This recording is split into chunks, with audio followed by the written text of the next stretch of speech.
So good morning, everyone. It's Dexter here from A2K, and thanks for joining us for today's webinar, Automating the Design Process with CoolOrange. And technical consultant Jeff Gall will be presenting it for us today. So before we start, we'll just go through about A2K. We're all about fostering innovation through consulting and training. A2K Technologies plays a vital role in helping infrastructure, building, mining, construction, architecture, and manufacturing industries reach their full potential by delivering complete technology solutions and support services such as education, consulting, and IT managed services. So we're working with visionaries to shape the future of design and in turn enable them through innovation to minimize risks, improve productivity, and achieve excellence. A2K Technologies is considered the business partner of choice and trusted advisor by vendors and clients. We partner with major software and hardware vendors to meet clients' technology needs. We strive to exceed client expectations by understanding their challenges and delivering solutions through experience and innovation.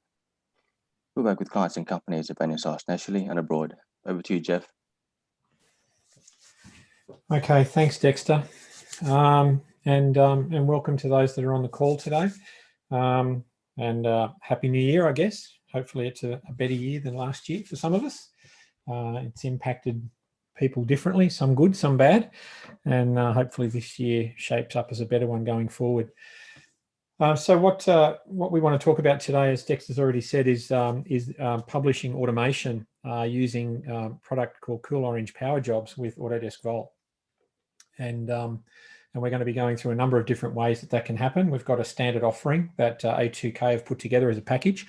And we'll be going through some of those things that you might currently be doing using Vault and looking at ways to try and streamline those processes and automate them so that you don't lose any processes through the cracks in the process there at all, slipping through the cracks in the floor, and using things like CoolOrange to automate some of those tasks so that they get captured every time. Just to go over some of the people that are on the call here, there's myself, obviously. I'm a technical consultant working with A2K, and I've been working with them and Autodesk in the Autodesk manufacturing space for a good couple of decades now, longer than I care to admit. We also have from A2K, Dexter, who introduced the presentation, and also Jason Howarth, who is one of the A2K strategic account managers. He's on the call as well. So there's a number of us willing there to take questions, which you can submit through the chat window. We've also got JC Davis on the call, who's from CoolOrange in the US. He's responsible for ANZ technical solutions and working with us. JC did spend a number of years in Australia working with A2K and has moved back to the US over the last year or so and is still working with CoolOrange and A2K in that capacity. We may also have Milt, I'm not sure, but Milt's one of the North American operations managers over there that's, again, based with CoolOrange, and he may be on the call too. I didn't check beforehand, but he's one of the technical resources that we have available there and very willing to help as well with JC. So let's move on, have a look at a rough agenda for today. First thing is about why automate. Why do we bother going to this stage when we've got a lot of capabilities within Vault? So we'll have a look at the question of why automate it. And then particularly manual versus automated publishing. That's the area that we'll be focusing on today, publishing being the production of third-party or other format files that are triggered by certain events within Vault. We'll have a look at a couple of in-case demos, talk about some conclusions there, and then look at things like return on investment gains, the overview of the solution that we have as a package that we're offering through A2K, and then move into some Q&A and some next steps that you can do as a result of maybe watching this presentation today or wanting to have a deeper conversation with one of the guys from A2K. So why automate? Some of the events that might typically come up that trigger people to want to automate tasks as much as possible. Typically, we find that things like manual publishing of files requires a very high level of effort from people like engineers or designers, project managers, other senior stakeholders in the process, and they're required to publish and distribute and maintain these published files at all times, because we know that the engineering environment is a rapidly moving and changing environment within the design office, and there's quite a lot of effort involved in maintaining the correct versions of drawings as they change and get updated and need to be redistributed. And that can often be done by people that are not necessarily design folk. They could even be higher up the chain and are responsible for that, and can become quite quite a high overhead to maintain. The manual publishing of files from native designs can take up to 50% of some of these engineers and project managers' time. We want them to be working on things like engineering tasks and project management rather than document control as much as possible. So we're trying to get these things in place so that these things can happen automatically in the background rather than taking up someone's time and getting them off their main task. These files would typically be things like PDFs, DXF files, SAT files, CSV files, even output from bills of materials. We can also trigger things like that to be published when a file is ready to be distributed to people like purchasing or inventory. So it's not just design files, it could be sort of pick lists and bills of materials as well. And finally, publishing automation is one of those what we call low-hanging fruit often. It can be one of those things that you can very easily pick on to make some changes within your system and start to automate some of those tasks that are very easy to identify primarily, and then as a result of that are easy to automate as well. So they can give you a very high return in increasing your productivity and your quality of your documentation going out. So it's a very easy topic to pick up on and move into. There's a couple of reports there you can see. There's Gartner reports and places like Appian. There's a number of different reports that talk about the amount of effort that's put into reporting, which you can look up yourself on the web. So let's go and have a look at the traditional manual process. We'll typically have a project which is sitting there. We can see there on the left-hand side, we've got a drawing that's sitting inside a folder structure inside a vaulted project. And what we might do is go out and produce a PDF, and often a DWF would get produced of that file once it maybe changes status within the vault. What then needs to happen possibly is that file may need to be renamed somehow. So often people will want to put things like the revision number or the sheet number into that PDF file name and store that externally somewhere. So we'll take that file, create the folder structure outside. Once the PDF has been created, we'll push it over there into the folder manually and produce the file name. You can see over there it's got Rev B and Sheet 2 in the file name, and then it gets pumped back into the vault as well. Now all of that process can be quite manual. We would then maybe go and notify a group that the next user group is ready to consume that file, whether it's consumers or manufacturing or whoever it might be. If we go a little further, we might want to go down to the model files themselves for manufacturing and produce things like step files from assembly files. Same deal again, we have to go over and move the file manually, rename it, and bring it back into the vault. Again, all manual processes. We may also want to go to a part file and produce an STL, or possibly for a sheet metal or a plate file. So the same thing again, we take the DXF file, we would go through the naming convention manually, move the file across into our external folder, and then copy it back into Vault. Now, all of these things are having to be done manually, and they take quite a lot of time. Let's go through a little bit if we wanted to. We can have a look at that process within Vault itself. You can see here we've got an example of a file where we're changing the state from work in progress to review. So we may want to go through there. We'll wait for the Vault to update. You can see that all of those files are being moved into a review state. You can see now the indicator says they're out of date in the workspace.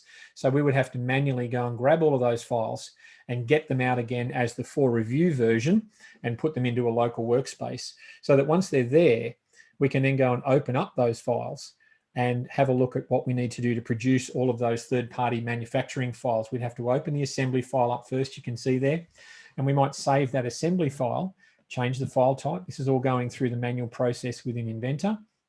We'll change it to a step file. You can see we've already created one there. Let's just go through and overwrite that again. We would go through and produce that step file, and that's just of the assembly file itself. So now, having produced the step file, we would then need to go individually into each of the different files, open them up, and produce a step file of each individual file. And that's quite a time-consuming process. And remember that all these files are being produced outside of Vault, so they're being produced in the same working folder in what we call the workspace on the local PC where the user is sitting. And then those files would have to be possibly renamed if you've got a different naming convention for the manufacturing files, and then manually put back into Vault so other people can access them. So that's the process we're talking about going through there in terms of producing those external third-party files. And I won't let that video run right the way through, but you certainly get the idea there of how many files are being produced all the way down that assembly. It's quite a lot of work to get those. And then what we're doing here is getting those files and checking them back into Vault You can see we've grabbed a few there. We need to add a comment. We plug them back into Vault, and then we might want to add some sort of a comment and possibly even do things like attach them to the original source file. Quite a time-consuming process. So let me stop that file, and we won't look any further because you certainly get the idea of where that's headed. So if we were to go and have a look at how we could automate that process, which in this chart here looks like a fairly involved and complicated process, we can go the next step. And this might happen 4 to 6 times per project. And that's talking about each file. There might be a number of steps along the way where we need to produce that file for different people to check it in different formats. So that could be something that happens multiple times to one file within the life of the project. So you can multiply those out in terms of the number of minutes it takes to do that each time. And you're spending quite a lot of time doing that. So a couple of questions that we want to ask there, and some of you may have seen this information in the questionnaires when you registered for this seminar as well. Just a couple of questions. I wanted to ask how many designers and creators are in your business today? Are you a small team, maybe 0 to 3? Well, obviously not 0, maybe 1 to 3. You could be in the group of 3 to 10, or maybe 10 plus. That would give us at A2K an idea of what size team you're working on, and we can start to put together a case of how much time you might be spending doing that sort of process manually if you are at the moment. And also, do you have any non-CAD users involved in that review process? Quite often we'll find that once the designers or the draftees have finished the design, they might pass it on to people that don't have direct access to the CAD software, but are responsible for somehow looking at that file, whether it be via PDF or STEP or whatever. And they may need to have an access to that file at a different stage during the lifecycle approval process so that they can progress that file along the approval pathway. A couple of other questions there that we might ask in terms of automation is, when you package up your files, do you upload them or send them to shared drives or network locations? You might use things like a cloud shared drive or a network drive on your system. You may email them around. I know that there's a lot of customers that spend a lot of time emailing files to each other, and then there's the question of who's got the latest file and which email is that in. Maybe you don't do that at all. There could be people out there that don't do that. They only use it within the server and keep it fairly local, and there might be other requirements as well. And finally, the types of files that you might be looking to publish today from your 3D models and designs. Maybe PDF. You might also want to go to things like STEP, STL, DXF, SAT files. I also mentioned the CSV before. If you're going out to BOMs, you might want to send these files out to someone like a purchasing department, where you want a pick list of the items that are in an assembly, and at the right time, that bill of materials needs to get sent to a person in purchasing or inventory so that they can start to either pick those off the shelf in stock or go out to external suppliers to order those components, but only at a time when you want those components purchased, because the design is at a stage where you need to go ahead with manufacture. So it's important that these things are timed correctly, and when they are triggered, they do trigger the correct process on the correct file. If we have a look at the alternate method of doing it, what we can do here is have a look at how CoolOrange automates that process. So we'll have a look at one case here where we've got a vaulted project. You can see we've got a simple workflow there where files go from work in progress to review and then finally to released. So let's have a look. We've got a user out there that's making a change in the file. We do a one-click process to move the file from work in progress to released. The drawing gets released and it changes status within the file. Having done that, that trigger mechanism automatically institutes a process with CoolOrange, and it will go out and do a couple of things first. It will update the properties of the file and then perform some IDW automation publishing tasks. That would be to obviously change the file to the release state. It will publish a PDF. So the PDF gets published automatically by the CoolOrange software. It may be renamed to find on certain properties. As we said before, it could have a revision number or a sheet number built into that file, which we can do as part of the automation. We add the file back into the PDF file back into Vault, and also then produce all the DWFs of that file and link them all together so that these external files that have been released, such as the PDF, would be linked back to the source file. And then finally, we would notify the released user group that that file has been released. So the next consumer in the chain would be notified that that file is ready for them to start to work on. Let's have a look at that process in real time here. If I click on this, we'll go out to Inventor again and have a look at a drawing file here that we've got. So within the Vault, you can see we've got the drawing file and the part file. Let's take the drawing file and change the state of that from the for review state out to released. So we simply change that within Vault. That will then update that file and the child as part of the action. And then when we go out to the job queue, which is sitting in the background behind Vault, it's automatically triggered a couple of files there to publish PDFs of both the drawing and the part file, if you want to go with a 3D part file. What we're doing there is just pausing and restarting the job queue so that it doesn't sit there waiting for the amount of time before it checks the queue. It's automatically going through and generating those PDF files of those two. And we'll do the update there. You can see the jobs are now finished in the job processor, which is the CoolOrange part of the process. And now you can see that we've got a PDF file. Now that PDF file can be named anything. We can do things like strip out the IDW reference. We can put in things like the rev number, the sheet number. But you can see there the PDF file has been created automatically just by virtue of the fact that we changed the status of the file. And there's a link being created between the drawing and the PDF. So when we go to the users field, you can see that the attachment has been created there. So there is an inherent link between the PDF and the IDW file. So you can see there that by just changing the state, rather than going through all those processes we saw before, we can automatically ensure that a number of different scripts run and activate those processes simply by changing the state of the file in Vault. Let's go through and have another look at a different automation scenario where we're moving an assembly to the review state. So once again, we have a user out here, similar file sitting there, an assembly file sitting in work in progress in that diagram in the lower left-hand corner. And the user changes the state from work in progress to review. It's one click. So as that file goes across into the review state, CoolOrange is automatically kicked off with an initiated task.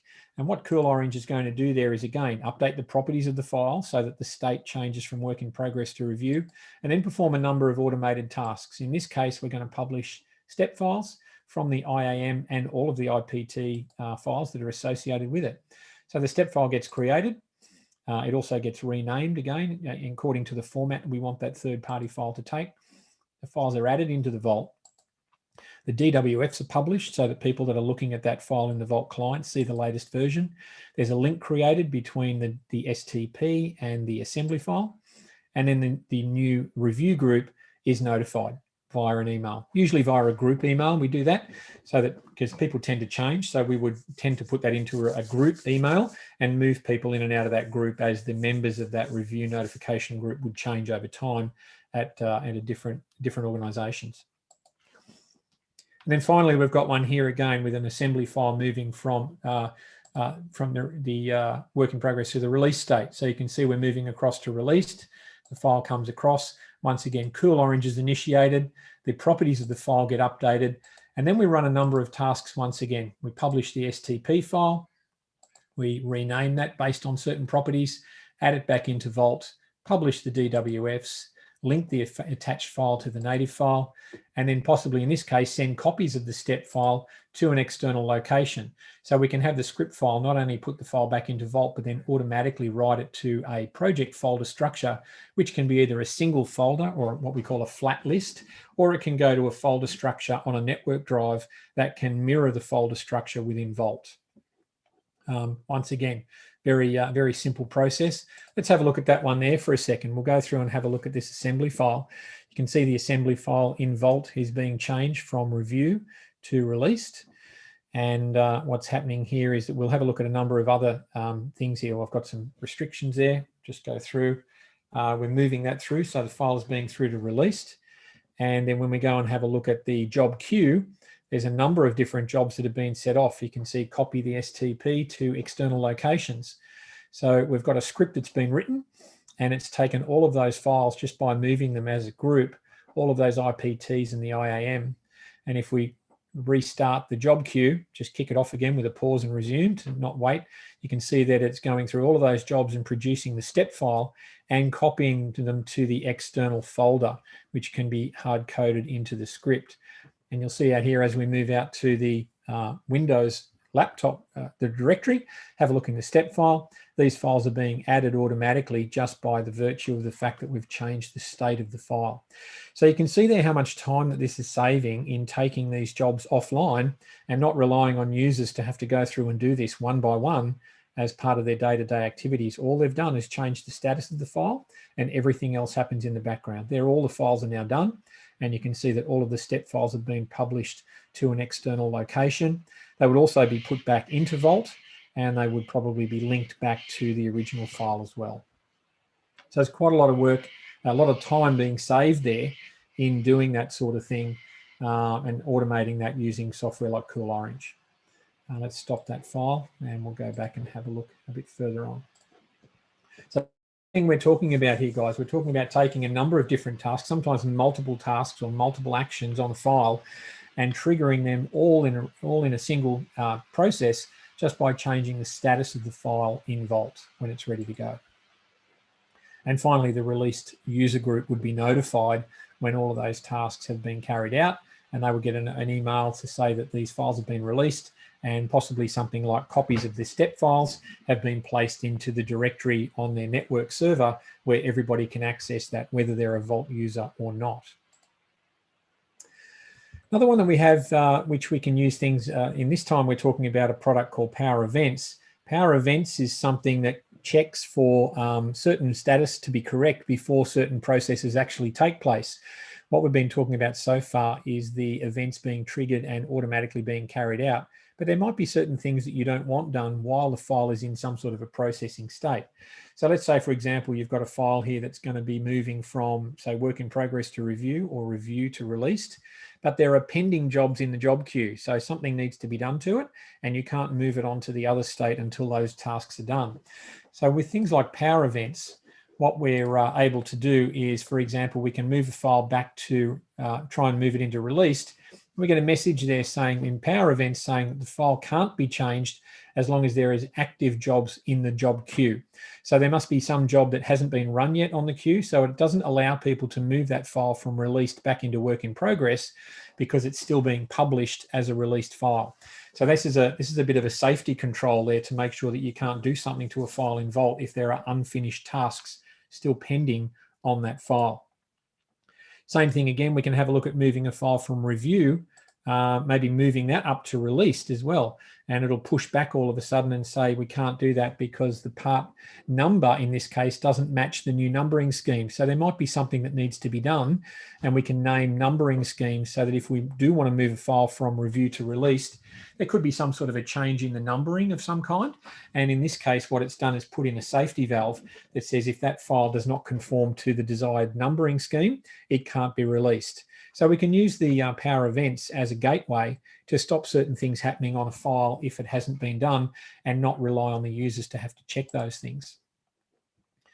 So finally here we've got the conclusion here is that when we're using CoolOrange, we've got a number of different advantages that we can highlight here. So the first one is generally just automation. All these actions are triggered by the Vault transition state change. So moving from work in progress to review or review to released. It's a fairly straightforward task. And by triggering that on its own, all of the other jobs can be carried out automatically. Secondly, this is all completely configurable, and the files that are activated or the files that are transitioned can be based on things like the file type, the transition state change, any unique names, unique identifiers. We can have the script files that are written to work with CoolOrange run a number of different checks to find out what scripts should be run or shouldn't be run, depending on any unique identifiers that we can use to identify those files during those transition state changes. We've also got, it's a consistent and reliable process. Once this has been packaged up and is acting on your files the way that you want it to every single time, there is no human error factors involved here because there's zero contact in producing these files and putting them into various different locations. Even things like checking whether the file should have certain scripts run on it. All of that stuff, according to the 2 points above, can be completely zero human contact, and you know that these scripts are going to run every time according to the rules that you've set up. which translates into profitability. So as you know, these things are happening automatically. There's no need to stop and go and check because the files are being processed at the right time, the right version, the right sheet, for example, and those files are all being moved and copied and put into the right places. They're being attached and linked back to original files, and all that is happening in the background. So anything that takes time is costing you money. So if you don't have to spend time doing it, you're actually either saving money or possibly even making money in automating that process. And finally, this is completely agile and scalable. This can be configured for most any redundant coordination tasks. So not only can we add to the number of tasks that CoolOrange does perform on certain files at certain state changes in its life cycle, we can also scale up this solution so that we can do things like add any number of script files that perform any different number of tasks on different files. We can even do things like add multiple job processes to this solution as well, so that you can have multiple machines that are sitting there listening to the job queue and running these tasks from a queue and just taking the next available one. So the Power Jobs processes can be all working in parallel and processing that task, particularly if you're working in a big team where lots of jobs are being submitted all the time. You want those jobs to be processed as quickly as possible so that the next user in the chain can get notification or get access to that file as quickly as possible, rather than waiting for that to be processed in a long queue. So multiple processes would mean the queue is processed even quicker and people can get access to those processed files in an efficient amount of time. So we're talking about all these different files down here. You can see Adobe, PDF files, step files, TIFF files, DWG files, JPEGs, GIFs, anything goes. These scripts can be written about any type of file process and can be all run in the background automatically, which that little diagram there covers most, if not all, of the files that a lot of our customers are wanting to produce from the original design files, from their drawing files or their inventor model and drawing files. So it's very capable of covering all the different tasks that any of our customers may want to work with. We've got some documentation that we can talk to you about as well. Some of our sales reps have got access to things like these return on investment calculators, where we can actually plug in the numbers that you want to use for costings and the amount of time that you spend on these tasks, either each day or each week or month or year. And that can be used if you have to submit this as a business case. You could use these documents to help justify the gains. So you can see there, for example, one designer, one engineer and one project manager per year at 2,080 hours per year is 203 hours. So if you can justify the saving of 203 hours multiplied by the time or by the rate that those users are charging out at, you may well be able to afford this solution. I don't doubt that most users would struggle not to be able to afford this solution when they find out how much time they're using to do these tasks manually. So in terms of qualitative return on investment, even money aside, we're talking about the increasing quality of your jobs. A lot of these things are preventable, and the impacts that they can have on your deliverables can be things like the brand credibility, client retention. If you're one of these users that is the difference between getting the right documentation or the wrong documentation to your clients or customers, that may be the difference between retaining a client or not. Certainly the resource utilization is a big factor. If anybody can do something automatically rather than manually, that's going to save time, and it's also going to save money, which obviously leads to loss of profit if you're not doing that, if you're spending time. So the opposite of that is obviously increasing your profit. So this is the sort of thing that we're also looking at. By automating these tasks, you're not just making sure that you're saving money, you're also ensuring that you're getting the right document to the right person at the right time. Particularly when you're talking about multiple, as I said, multiple large teams of users that are producing and working on different parts of assemblies. You can see there that you can automatically trigger things like a main assembly could be used to trigger the production of multiple different associated files.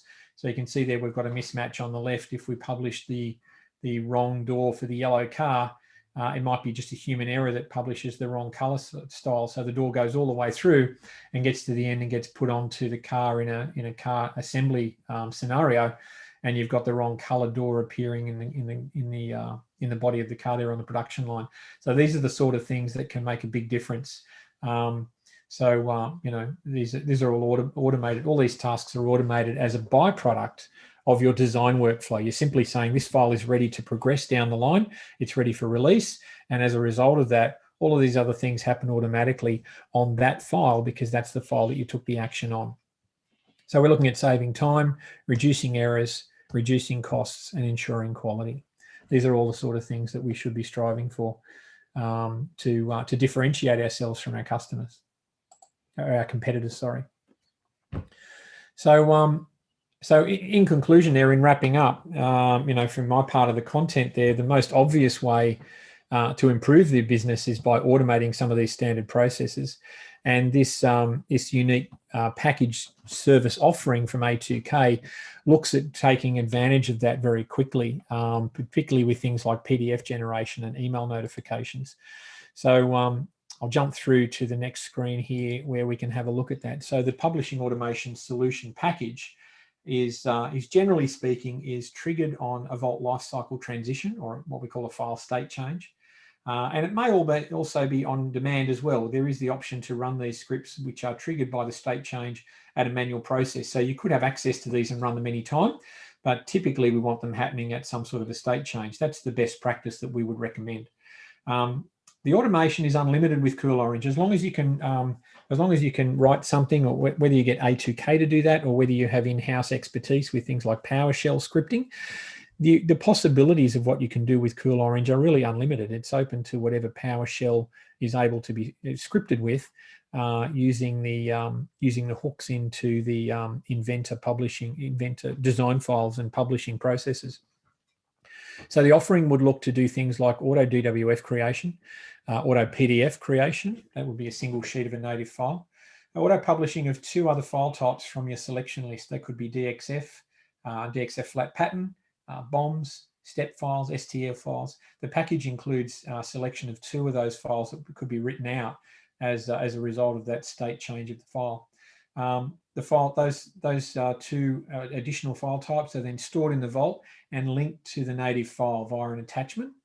And possibly, if required, those files can also be copied out to a shared location outside of Vault so that non-Vault users can get access to only those files that are published to that location, and only at the right time. So they would be, for example, only when the file is released would that file be published to that location, so that you know that maybe people on the workshop floor that are working with manufacturing files are only getting access to a manufacturing file when the file has been approved and reviewed and released, and that manufacturing file is then automatically published and produced and copied to that file, that location.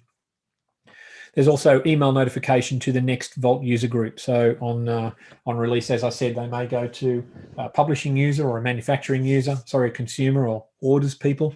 Again, we're ensuring that that email notification only happens to the right group of people at the right time. And then with Power Events as an additional product in the packaged offering, we're looking at locking the files, stopping them from being published, so no modifications can be made until they are published, and also prevent the file state change during job processing. So we've got a couple of safety gates there to make sure that people aren't doing things to files that are still in some kind of a process or have a process pending from a recent state change or some sort of an automated trigger.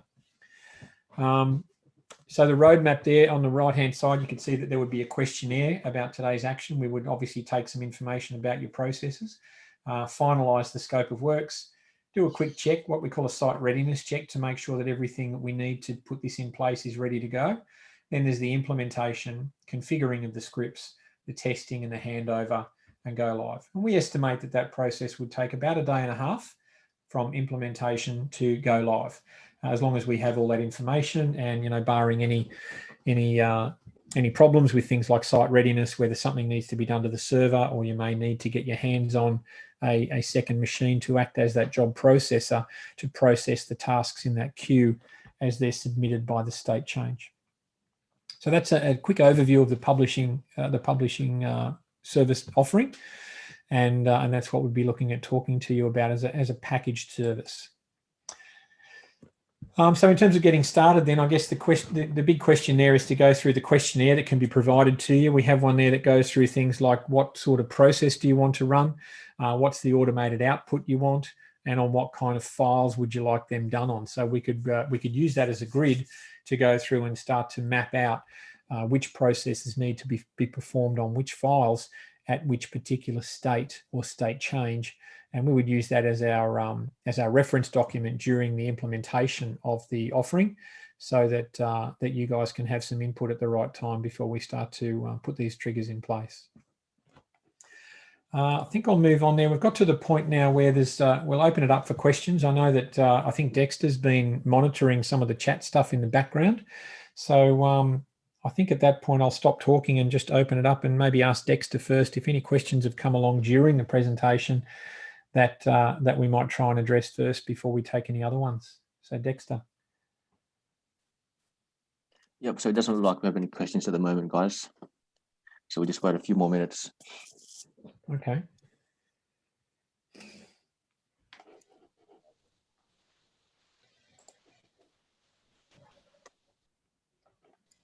Okay. Obviously, you can contact your local account rep at A2K if you want to talk about this further. I know Jason Howarth is on the call, and he's got some visibility over all of the sales guys in this area. So even if you wanted to reach out to Jason, certainly I'm sure he could direct you to someone if you're not sure who your current account rep at A2K is. And yeah, absolutely, Jeff. Yeah. Thanks for that. Yeah, so anybody on the call, please feel free to reach out to myself. I'll pop my email address in the chat there. Other than that, you can always call in on the 1-800 number, so 1-800-223-562 if you don't know who your account manager is. Thanks, Jeff. Okay. Anything coming in there, Dexter, at this stage? No, not yet, Jeff. Okay. We'll just get a couple more minutes. Yeah, sure. Anything at all, guys? Now's your big opportunity to get that question off your chest. Hey, Jeff, I'm just curious on if the participants downloaded and filled out the questionnaire that was on the registration site. Yeah, I don't know, mate. That would be a question for Dexter. Yes, I did share that in the chat. Yeah, I did share that on the chat, JC. So whoever's filled it out, we just I've included our email to return to. Great.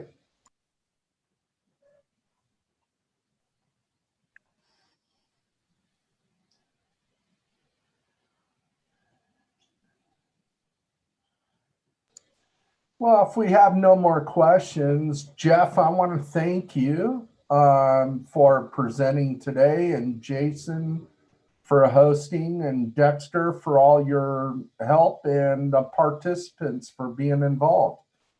Thank you. Yeah. Thanks, guys. I think we'll be doing another one of these. This is the second in a series of about 3 of them. Is that right, Dex? We've got another one planned? Yeah, correct. Yeah. So that's so there will be a similar one. It will be much the same content, guys. For those of you who want to maybe get someone else in the company to have a look at this again, we will be doing another one. The date of that will be published fairly soon. So if there is other people that you think might benefit from having a look at this, please keep your eye out on the A2K website or look for notifications. And we'll be presenting this again sometime over the next month, I think it is. We've got a date. I don't know what it is right now, but we've got a date planned sometime in the next month to present this again. But thank you for your attendance again from my part. Thank you for your time that you're setting aside. I know it's a bit hard to get started in the new year. January is always a bit of a hard time to get traction, but we appreciate you coming online and spending some time with us today.